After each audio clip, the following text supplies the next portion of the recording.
Good afternoon, everyone. LJ here, the Go Biz Guy, the podcast for entrepreneurs by entrepreneurs. That's good for you because I've had tons of coffee. And by the way, having tons of coffee, we've got a San Francisco tycoon coffee guy, and I am so pleased to have him on, man. I mean, I've learned so much from his website, and I would encourage you guys to go to his website, and we'll give credence to that after the interview. But I'd like to introduce to you Harag Karabajin. Welcome aboard. What's up, LJ? Thanks for having me, man. I'm excited. Yeah.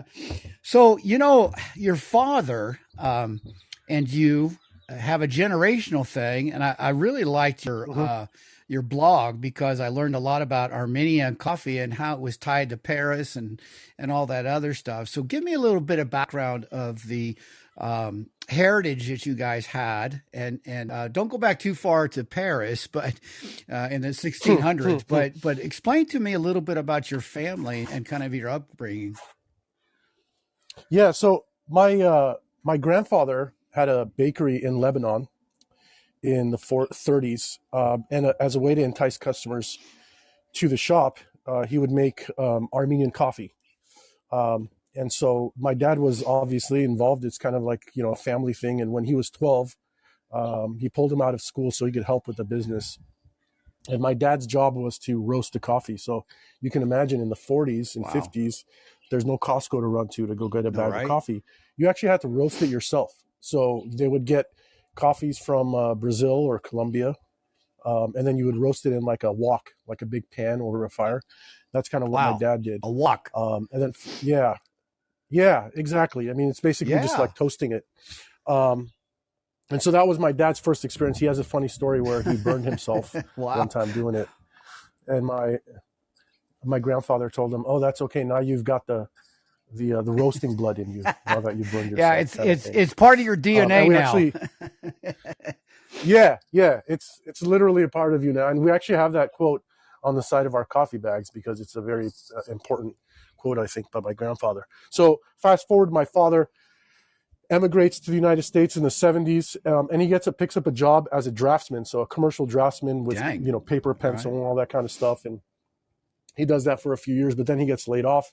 And back then there's no like LinkedIn, there's no social media, so the way to get information was at the local church. So my dad would go to the church and talk to his friends about he got laid off and he's looking to own his own business. And they said, well, there's your uncle actually, he has this coffee shop.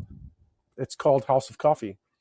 And so back then it was called House of Coffee, but it had nothing to do what a coffee shop would look like in the 80s. So back then it was more of a specialty goods store. There's no Starbucks. There's no Pete's. We're selling, specialty candies and jams, meats and cheeses, bulgur and rice and grains and all this kind of like supermarket stuff. And when my dad was talking to his uncle, whose name is Andy Devletian, he noticed that there was a small little coffee roaster there. And so my dad said, "Oh, I know how to do it. It's in my blood. I literally got burned doing it." So he ended up buying the business from him in 1983. Well, it's interesting because that, a lot of people think the coffee in the United States got a big hit from Starbucks when they got started. Because truthfully, everybody was either a Folgers or Maxwell House people, okay? And when Starbucks burnt their coffee, it was so different that then the surge took place. And people didn't realize that there was another way to making coffee. And so did you guys like plow some validity into the marketplace with switching from kind of a staple house to a coffee house? That's a great question. So actually what happened was my dad says that the popularity of Pete's, because we were in San Francisco and Pete's is a local coffee roaster. That popularity of a Pete's coffee, and more importantly, this concept of a coffee house, was the impetus for my dad to transition from like a specialty goods store to a coffee shop. Okay. All right. He decided that he was going to sell out all the other random inventory, focus mainly on coffee, bring in the high quality beans and different kinds of beans from all over the world, and then remodel the store so that customers can actually come in and sit down, which was a different concept back in the 80s. Yeah, yeah. So you guys did play some newbie stuff because I don't think, and if you go back to the heritage of coffee based on your blog, you're talking 1600s, you're talking about Yeah. Egyptians, you're talking about all Hmm. kinds of people that are, Yeah. are are really fast forwarding. And one of the fascinating things of that history blog was that people and your concept of sitting down is because coffee is a communication tool. Yes. And people said, yeah, and Absolutely. people said my first cup of coffee was when I was 12 years old, and my dad and I would sit down, and you remember the Hmm. percolators. I always say that the wrong way, but that's how we had coffee. Yeah. And Yep. so and we had Folgers. Oh gosh, think of that. We had Folgers, and so we thought that was a Yeah. staple of coffee. And I so it's hard. I always have drank coffee, and I always drink it black. Every once in a while, I'll have something in it, but I think that the people don't realize, and you guys had them sit down in the '80s, which is a new concept. And did you get any press from this? I mean, that it was unique. Hmm. Not at all. I think part of the reason is my dad is not a. He would call Okay. himself. He would say he's not a showboater. He was really focused on the customers that were coming to the shop. His in terms of like a business development, he wasn't doing a lot of like physical mailers or anything like that. Kind of just running the shop and hoping that word of mouth would get us to where we are today, which is true. But you have to think the big boy in town was Pete's, Yeah. and so Pete's would get all the press. And we're in a neighborhood called the Sunset District, which is a So yeah, bedroom that's a community, big so there's no hurdle, right? tourists. Yeah, yeah. So just a quiet hometown place, a true coffee shop where customers could come in and sit and hang out. And so we wouldn't get any press. Actually, it's part of the annoyance right now. We can talk about this later. Is we continue to get very little press because we're not the shishi kind of Okay. new age style coffee anyway. But but going back to your question it was more of a place. If you lived here, you knew where to go. You'd go to Henry's and you would hang out. You'd get some coffee and do It's your work or interesting have a because meeting. I think I saw your dad on a video and everything, and and I was so intrigued by him working long hours and taking painstaking measures to make sure that the coffee was to perfection. And so the statement was made that we're not in a Yeah, coffee business, right?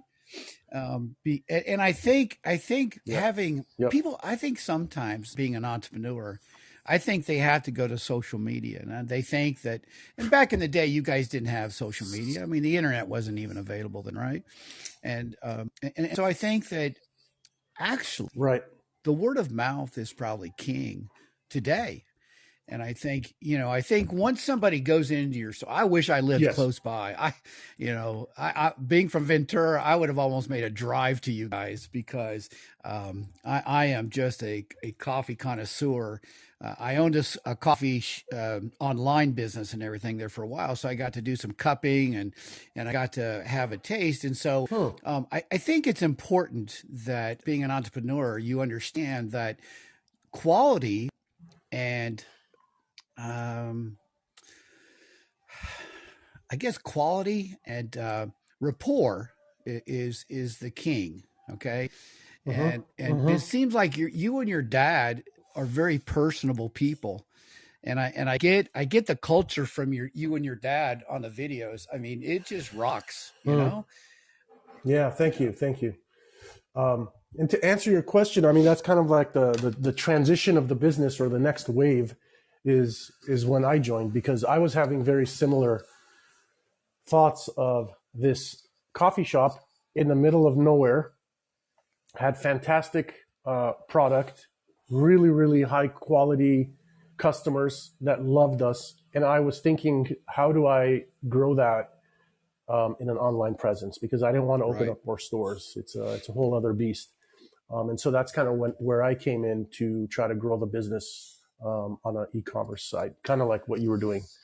when you were Yeah, in the e-commerce my store? business. I mean, I had the name of my company was Mountain Boys Coffee Company, and it was so driven to the Eastern Coast in West Virginia, Kentucky area, and Hmm. I had coffee called Hmm. Black Bear and Foggy Mountain. I mean, and I think Hmm. you know what the problem was for me though? I think it was more of a hobby than a business. I mean, that's the problem. I think when you Sure. pick as an entrepreneur, you pick a business that you have a passion for, but you have to position yourself into a Yeah. maximum profile to run it as a business. And I'll tell you what, again, Yeah.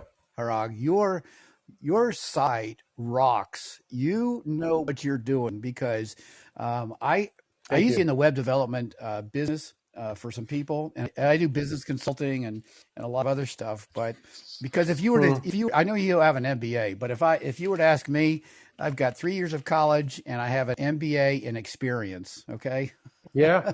Yeah. Yeah. I you, mean, that's true. you know. Um, so explain to me a little bit about. You said you used to watch Scooby Doo when your dad yanked you out of bed on Saturdays. What was that all about? Yeah. Yeah. You know, again, my dad's experience if was as a kid, he he was a kid, but he also worked for the family. That's just part of the culture in Lebanon. Okay. And so I think he assumed that's what you do. So he would wake me up on the weekends and drag me to work.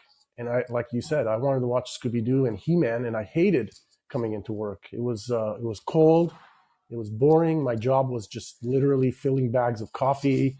I would talk to customers occasionally, but being 12, 13, that's not something that I think my dad wanted me to focus Right. on. And so growing up, I didn't have a desire to take over the Okay. business. In fact, it was the opposite. My thought was, I'm not doing anything related to the business. I want to do my own thing. And so when I went to college, I graduated with a major in economics and then a double minor in managerial economics and communications. So you Um, rock. Yeah. and Yeah. yeah, basically, and worked in corporate finance for about Okay. 10 years, which I always talk about how God Yes. has a plan, and we don't pave our own road. We just follow the road that Jesus and God Amen. paved for Amen. us. And so I had a very very amazing job right before I worked at Henry's, where I was working at a home and auto insurance company called AAA. And my team's name was called Insights and Analytics, where we would Wow. essentially tell stories Uh-huh. about the numbers. And so the situation where we would talk to the sales folks, we would compare that to the data, and then we would have to summarize that to the executive team so that they could make their decisions. And year into my job, we got a new chief operating officer who was from New That York, explains a lot right there. and I would, yeah. Well, he's Yeah. typical New Okay. York guy. He was Right, right, cocky, right. he was brash, but he Yes. was he was brilliant. And because things were moving fast, he didn't have a direct report, and so I was reporting directly to the COO, where Sure. typically you might have Right. like a VP or a Uh-huh. director, somebody in between. And so I got thrust into this position, and I took it as a challenge and put everything that I could to prove that I could do the job and make him happy. Now, at the time I have Wow. 3 children under the age of 8. I had a 7-year-old, a Wow, that's 5-year-old, tough. Yeah, and a right. 3-year-old. And so you can imagine, yeah, it's extremely tough. And because he's the COO, and we have insurance products in 3 states, I was traveling a lot with him, and we are going to a lot of meetings with the executive team. And the good thing was, I was I learning bet. a Yeah. ton under this guy, a lot. You can Yeah. imagine the conversations Sure. that the executives are All having about eyes. Yeah. strategy and Uh-huh. stuff. And I would always randomly think about, I wonder if my dad has Okay. done that before, just in the back of my head. So, okay, we're going in, and now I'm in year 2, and my dad now at this point is thinking about retiring. And so he's asking me if I could, figure out what the business, if there's a way to, figure out the Uh-huh. financials when he's sending out the information and all that. And as I'm digging through it and doing the work, I Wow. realized what an amazing company my dad had built. very profitable, Yeah. good sales. And again, this is coming from one store that has basically zero online presence. So we talk about the hand of God. My chief operating officer eventually got fired 8 months after my conversations with my dad. And if you've ever worked in the corporate world, Yes, any of your I have worked listeners, in you the know that you corporate have world. Yeah. yearly reviews at the end of the year. Perfect. Yeah. So I'm sitting, it's March, and I'm sitting with somebody who I've never worked with in my entire career at this company, and they're giving me a review. And the review was good. I got a bonus, I got a raise, but we had a rating at the time. It was rating from 1 to 5, where a 5 is you're awesome and a 1 is you're fired. Oh, and they wow. gave me Okay. Yeah, and they gave me a 3. Yeah, and it really, really upset me, because obviously the person I've worked with had no idea the work I had done, the sacrifices I'd made for my family to spend time traveling. And it really made me angry. And I realized that, well, you have two choices. You can either continue in your career, and this is the politics of corporate life, or maybe you can help your dad grow the business. And at that night when I went home and I talked to my wife, I slept on it, and I decided that I was going to leave and I was going to go work for my dad. And so I started July 1st, 2013. Isn't it interesting that entrepreneurship is a I don't know, I wouldn't say it's a gift, but I think core values is tied together for entrepreneurship. I don't think it's for everybody. And I think that there's so many small business owners. Trust me, I'm an advocate of small businesses and have been just about all my life. And if I'm lived to 90, I also be an advocate of small business owners, because I think people don't understand the sacrifice that you're in business for yourself. They think that you can work less hours and, make it happen. But I know a friend of mine owns a Chick-fil-A franchise here in the area, and dear Christian brother. And man, I'll tell you what, he busts his butt every day, And here's kind of a sideline story. Our associate pastor started with Steve at the Chick-fil-A, and he washed, or Bobby washed like dishes, and they don't have dishes, but he washed floors, he did all this stuff, and then Steve caught his eye on Bobby and started grooming him. Okay. And as he groomed him, he's now the general manager. And when they open up a new store, he's going to be the general manager. I think as an entrepreneur, I think you catch the eye of, or that person that is a go-getter.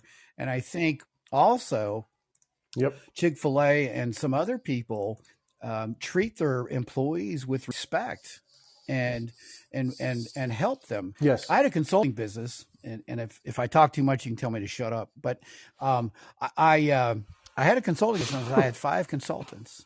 When I consulted banks or attorney firms or whatever, I got paid $250 an hour. Okay. I hired 5 people that I paid them $150 an hour. Okay. Guess who got paid first? They did. And I did not have to. And we were on the verge. The company started growing, and we were on the verge. And I made some bad business decisions, but we were on the verge of getting company cars. And I didn't have to worry about these guys because I treated them right. Okay. And I think small business owners need to understand the matrix of a good product, a well-established market, and heritage of what they're doing. You guys, you're a very impressive coffee company. And I dealt with some, across the country. They were my vendors. I had vendors in San Diego. I had vendors up in Wisconsin, and they weren't all very nice to deal with, to be honest with you. And so I think we have to get back to some of the basics, and you guys did that. I'm always impressed with the heritage, like. What did your grandfather? I mean, how did he get into the entrepreneurship? If we can backdrop a little bit. I think if you were born in Lebanon in the 1900s, everybody was an entrepreneur. Really? Okay. Because there's no corporations. I mean, there might be some like airline industries, but you were essentially the Armenians that were born in the early 1900s. They were all entrepreneurs, either jewelers, retail owners, Wow. servicemen. Yeah, so in the community, everybody basically owned their own business, and I think I think my what my dad would tell me is bakery cooking was kind of in the family, and so my grandfather, when he was a kid, his dad uh, was a pastor actually, but during the week to make money, he was a baker, Wow. and so that's kind of how he learned and transitioned it down the line. So yeah, in Lebanon in the 1900s, there was not a lot of industry. Most people were small business owners. It's kind of like in our blood. Wow. That's impressive background information. I had no idea. Um, here, let me take this with a grain of salt, please. Yes. I don't know why, but it seems like people that have come to America, and I've got some Latino friends. Why is it that they have a good work ethic? Hmm. I say the same thing actually with my employees. It's because they don't are not spoiled. Their childhood is tough. So you think Don't about worry about you think about you think about the kids that are not from the United States. How many of them live in a house it, as right? opposed to an apartment? How many of their parents have both of them have jobs or have cars? These are the things that we take for granted here. And I see the same exact thing with my employees. If I have employees who have been living here for 2 years and they came from China or Europe, their work ethic is probably 5x the ones where the kids are, three, fourth generations here. And I think it has to do with their upbringing of what they've had to basically fight through. They don't look at it as fighting. They look at it as normal life. And when they come here, everything is so easy. All they know is work. All they know is nonstop, put in your effort. And so to this day, I It's still see interesting. that. I've interviewed. It's kind of crazy. God puts you in certain places to meet certain people for a reason. And I watched this Yes. company called Taco Brothers get started here in the area, and I watched him on Facebook, and I noticed Hmm. that he was doing some pretty neat stuff and training other Latinos. I never saw a white person in there, to be honest with you. All I saw was Latinos. Hmm. And he said Hmm. in the Facebook training, he said, and just as a side note, he's from Santa Paula, California. So we're kind of brothers into Ventura, Santa Paula. Hmm. They're right close to each other. And so he said, here's our 5 core values. And he said, I'm going to tell you right now at the beginning of the training, I'm going to tell you what each core value stands for. And if you can't adhere to these core values, then there's the door. Hmm. And do you know that his retention factor is really high? You can go in there day in and day out and see the same people over and over and over because he treats them Hmm. right. And he told them, listen, here's what we're going to do. And if you don't agree to it, then see you later. Yeah. I think that, and I don't know whether Newsom, that's the governor in California, isn't it? Newsom? Yeah, thank you. Unfortunately, yes. He shoved that $20 an hour thing going, man, and I thought, how in the world does he? I mean, and there's people, there's restaurants and stuff shutting down because of that 20 per hour. Do you pay your people $20 an hour?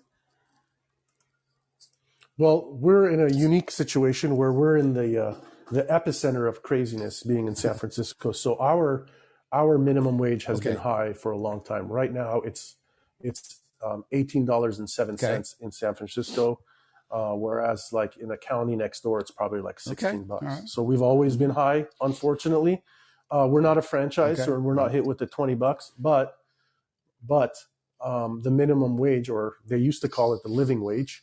Uh, Now every year goes up based Yeah. on the CPI, and so we've been in hyperinflation under the uh, Biden administration for the last 3 years, and so we started 2020 I think at like $16, and we're going to be at $18.67 in July of this year. So uh, Well, it's it's expensive. very It's very expensive to expensive live to in do business in California. San Okay, Francisco. I mean it's not cheap.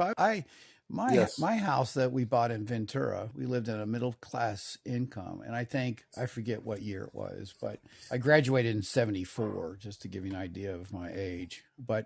Um, but we bought a Okay. brand new house in a subdivision for $35,000. Okay, you probably know the story. And then I went back there Yeah. when my dad passed away, and I said, well, I'm going to go visit the old neighborhood.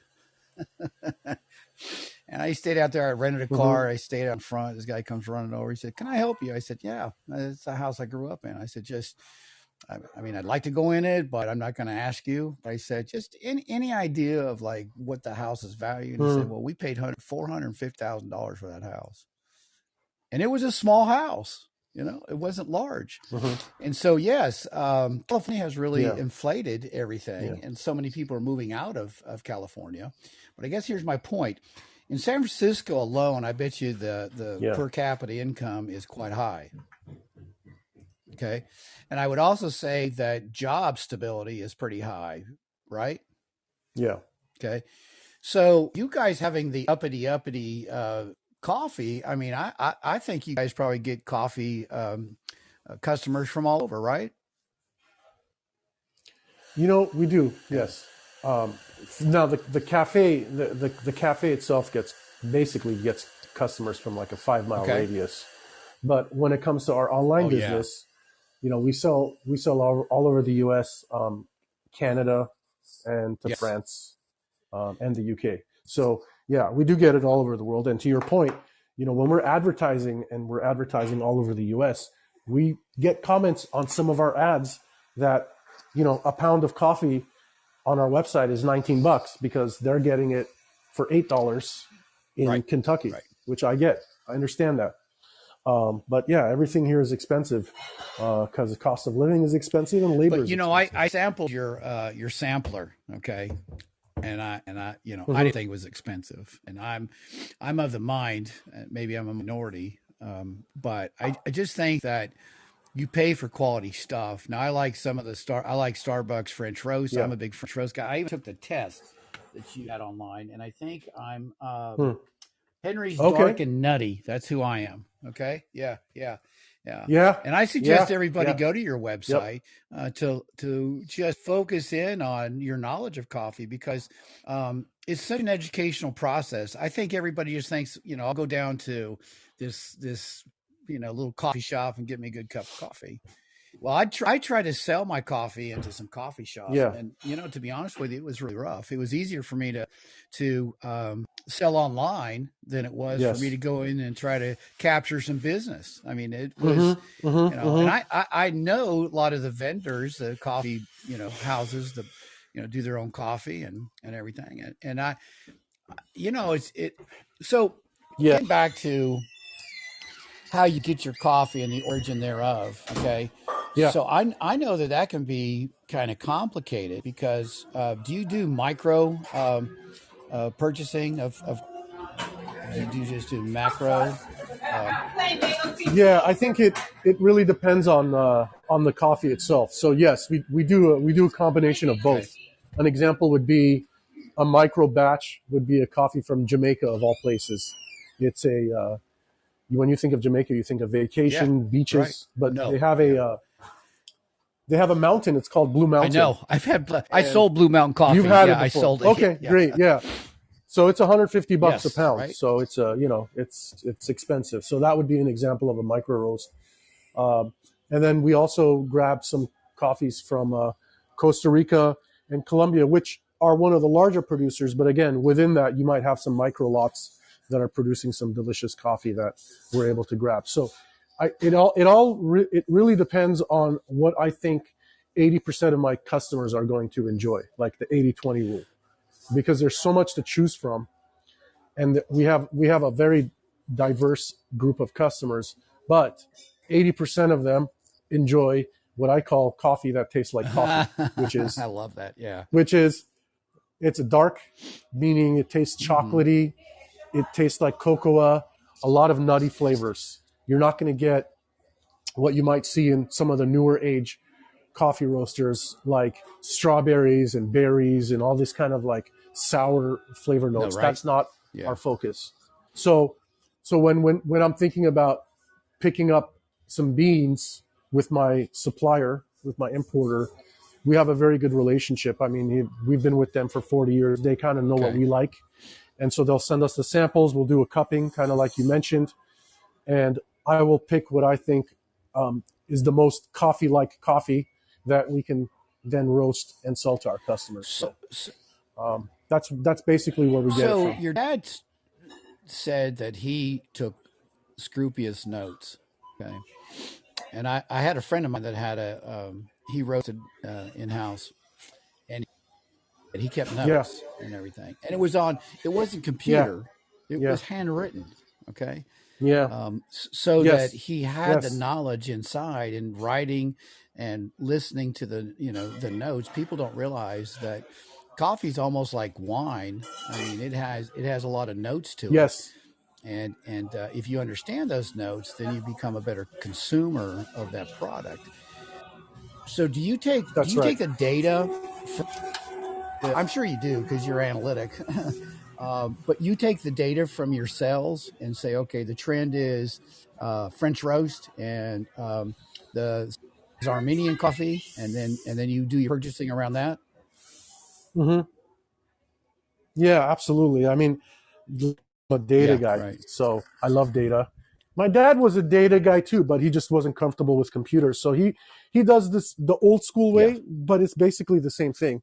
So first of all, when it comes to the actual roasting of the coffee, we use a software called Cropster, which basically tracks every single Oh thing you wow. can imagine about a specific roast.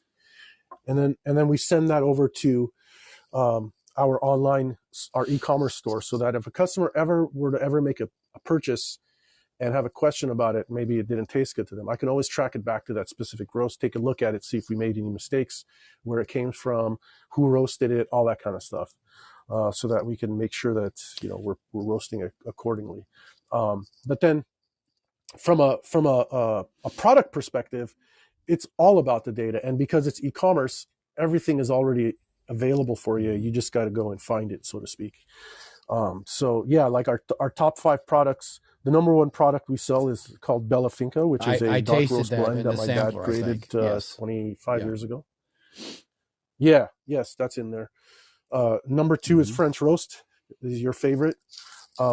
Number 3 is actually our Armenian coffee, and then number 4 is Henry's Hmm. blend, another blend my dad created under his name. But that one is it's actually not a dark roast. It's got a Okay. 3/4 of it is a mix of light roast, and then 1/4 of it is a French roast that we blend together, and you kind of get like a cool flavor profile of a bunch Yeah, of kind of like an African bunch rust of different coffee. I countries. forget what's it called, Tasmine or whatever. Yeah. Um, Yeah, yeah, yeah. So I think that Tasmania. Yeah, getting back to some entrepreneur roots and everything, um, you so yeah, you grabbed a hold of this thing because your corporate life was saying to yourself, "I'm going to learn," but then I have a passion for my father's coffee business. And so, did you label yourself as an entrepreneur or just a family that wants to grow the family business? yeah. That's funny you say that. No, I never thought of myself as an entrepreneur.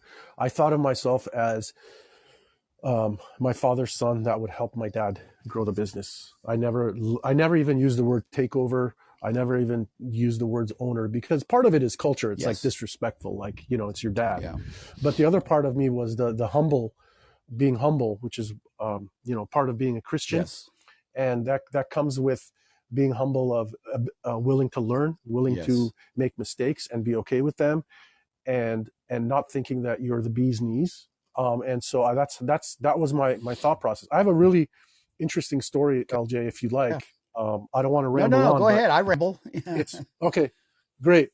So when I joined in July, for the first 3-4 months, I didn't do anything but just observe and learn how the store ran, from where we keep the toilet paper, to how we clean the coffee grinders, to making espresso drinks, to learning how to roast. Everything that you could imagine, I was on shift, Right. basically. I never was hey, I'm the boss, this is what we're going to do, because I had to learn the business first. And so I think it was like in my 5th month, I would just get annoyed because my dad all of a sudden would have to leave to go get milk from Safeway because we run out of Safeway, I milk all of haven't a heard that sudden. store for a while. Go ahead. Yeah, a Yeah, local yeah, right. market, right? And so I was like, why are we running out of milk? We sell coffee, milk drinks like lattes and cappuccinos. We should never run out of milk. And as I was asking my dad and the staff, you come to realize there's one person that orders the milk. And if she makes a mistake, then we run out. Or if she's sick, or if she tells somebody to do it and they're not as good, we run into this issue. And so I thought to myself, oh, cool. Like, here's an opportunity for me to feel like I can jump right in and make a small little change and create an order form where we would count how many milk we have of each, subtract it from a number that I think we need. That is the number that you should order when you're calling the milk supplier. Yeah. Super simple, right? So I sat down with my parents. I'm explaining this to them, and my dad's quiet. He's not saying anything. My mom's asking questions. And I'm coming from corporate life. So I'm like, Mom, Dad, on Monday, I'm gonna send an email out, and then we'll do one-on-one sessions, and I'll walk them through this. Again, in my mind, I'm like, this is so stupid and simple. Like, yeah, it's a joke.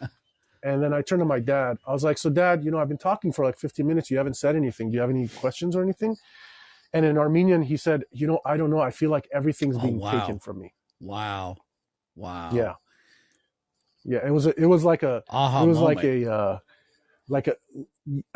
train going 100 miles an hour and then running into a wall. Yeah. So I thought my first reaction was anger. Second reaction was upset. And then my third reaction was, going back to what I said is being humble, saying, why does my dad feel this way? This man owns the business. He's the guy. And if he thinks that a stupid milk order form is going to take the entire business away from him, then I need to rethink what is causing this issue for him to make sure that he feels comfortable in everything that I'm doing. That is very humbling. Yeah. And talking about, this is interesting. Yeah. I have a dear friend of mine that used to be the chaplain for the Major League Baseball, Kevin Jacobson, and he lives out in Utah. He used to be a real estate mogul in Vegas and did close to $500 billion in revenue. And so anyway, he's a dear friend of mine. And wow. He told me I started my podcast not as a Christian-based podcast. And I said, Kevin, I said, I've interviewed gays, Democrats, the whole nine. And he said, I understand you. I get you. I listen to your podcast. By the way, as a side note, he's going to try to get Daryl Strawberry on my podcast. So awesome. Yeah. So at any rate, he said, why don't you just claim that, it's in your DNA. You believe in Jesus Christ as your personal savior. Why don't you just be a Christian podcaster? And I said, that makes sense. And just as a side note, I had no idea that you were a Christian. And for you to accept me, sometimes people say, well, it's okay to have prayer. But for us to have this camaraderie through Christ is so awesome. And I think that Christian business people are not perfect, but I think immediately they have core values.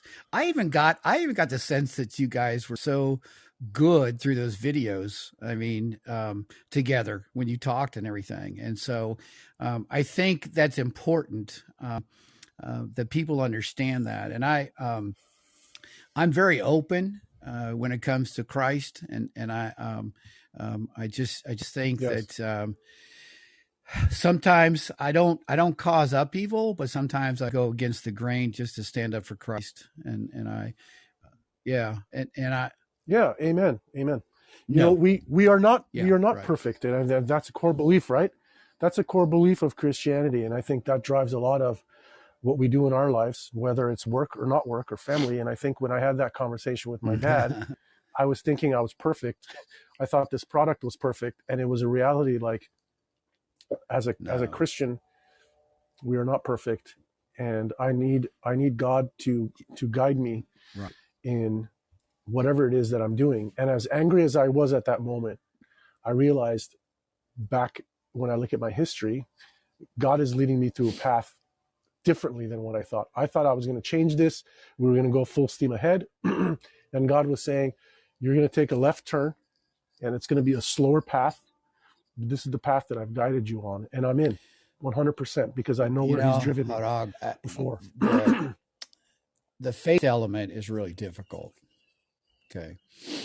I mean, for accepting the things that we can't control and things that we can't see. And that's Yes. like God's golden, that's like Jesus' golden ticket. Okay. Yep. He said, if we do things by faith, I mean, and not to jump on my wife passing, but I tell you what, I mean, it's been horrific. And Yes. I've had so many different emotions, and I know you've lost your father, and it is just terrible to accept the loss of good loved ones here on earth. But God has the will, Jesus has the will, and it is very difficult to go by faith, especially men. We have an Yes. ego, right? And we just want to Yes. drive that Yes. ego so we can Yes. control everything. And so I Yeah. think it's a very plus plus.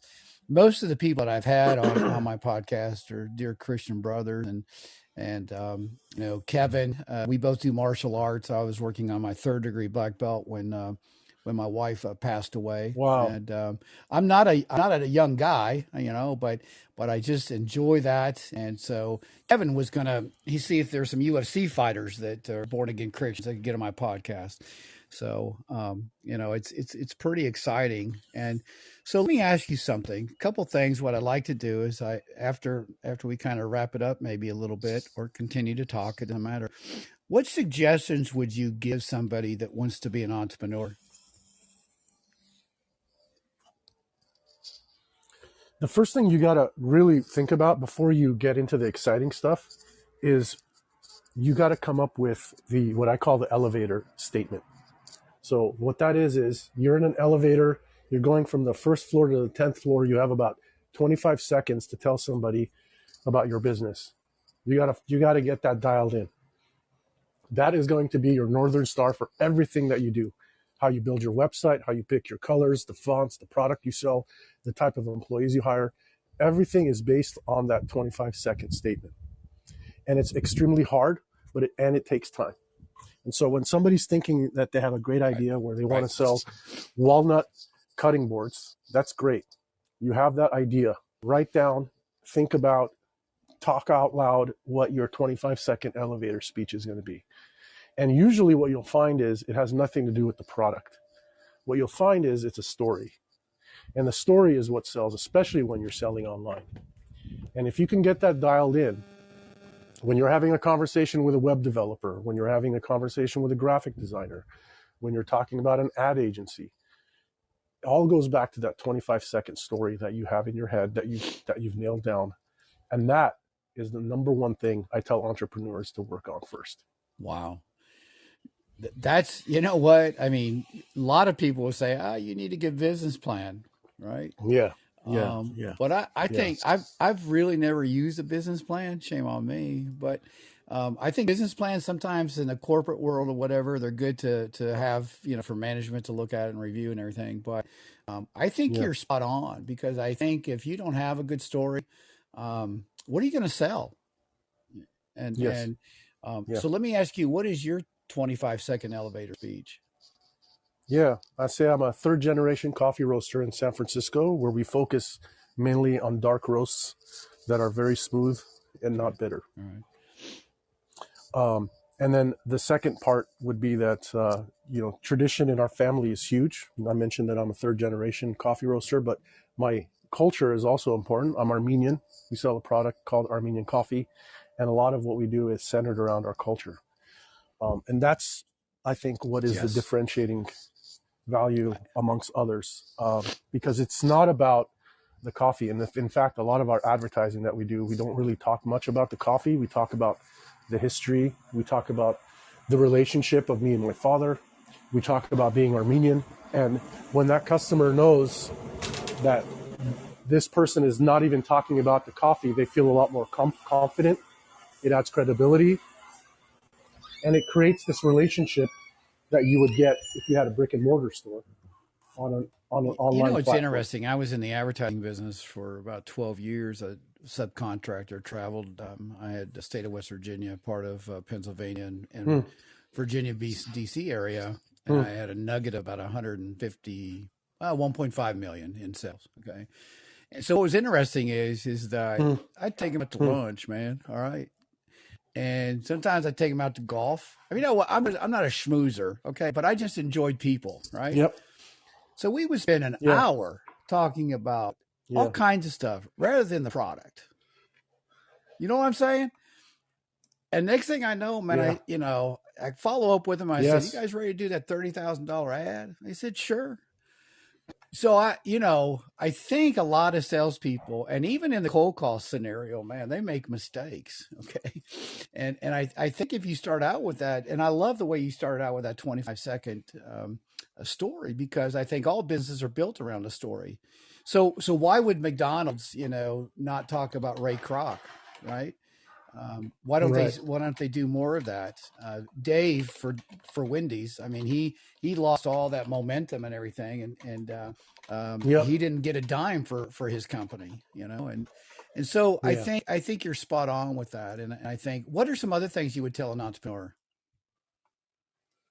Yeah. So I would say, when it comes to the actual business, thinking about if you've ever heard the Oh word yeah, SWOT sure do. Yeah, analysis, this strengths, weakness, opportunities, threats, that kind of understand, based on what you're trying to sell, take a look at the lay of the land, and how much opportunity is out there. Is it a product like coffee where everybody and their mother sells it, or is it something unique that doesn't exist out there to focus on? If it's unique, then focus on the points that are unique. If it's a product like coffee, then you gotta change your strategy, because everybody already knows that, and now you're entering into an industry that's highly competitive. Um, and then I would say, especially if you're going to sell a product, you got to decide if you want it to be focused on a e-commerce or if you're going to have a brick and mortar. My suggestion would be to start with e-commerce first, because there's a lot right. less capital to invest when you're doing an e-commerce. And then if you go into the e-commerce side, again, who's going to be your platform, what type of marketing you're going to do. I have realized that I am extremely passionate about e-commerce, and I've spent the last 10 years growing the online business. We started doing 20 orders a month in 2014, the year after I started, and now we do about 1,100 orders a month. So some good growth there, and I've learned a lot. And there's tons of information out there. It's right. It's very confusing on stuff. But if somebody were to come up to me and say, I want to do e-commerce, I have my elevator pitch, what's the tech stack, Right. so to speak, the software stuff that I need to use? For me, it would be, Shopify is going to be your website. There's the only best game in town. You're going to need some marketing, which you're going to use. So Klaviyo would be your email marketing and text message marketing. And that would be like a very solid baseline to set up your site. And then the other thing that people don't think about is how are you going to get the word of mouth? How are you going to get people to see your product? And the best bang for your buck is Facebook and Instagram. At the end of the day, when you're actually looking at customers that are buying from a advertiser, Facebook and Instagram are bar none the place to go over Google, over TikTok, over Pinterest. And Twitter. it's interesting how Facebook has morphed, because they change their algorithms all the time. Okay. It's focused on business advertising, not the general public, but you can drill down on your demographics for Facebook. Instagram is somewhat similar. But Google, I've worked with some companies that, man, they have spent $7,000-8,000, man, for Google, and got zero results.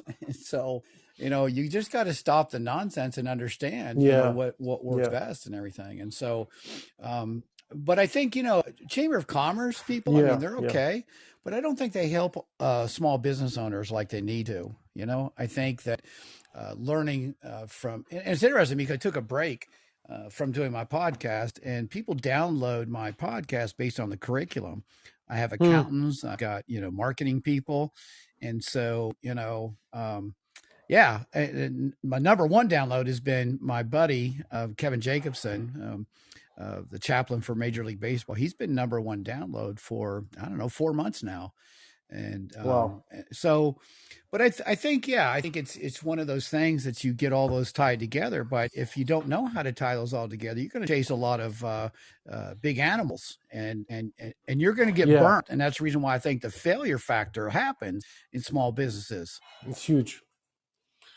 Yeah, I mean, there's a statistic like if you're, I think something like 65% of businesses fail within the first 3 years. It That's is, huge, it is, and it's and unfortunate. I Yeah, don't, yeah. I you know, look, I don't think the Democrats. This is crazy, but it's not. It's I don't think they're business friendly.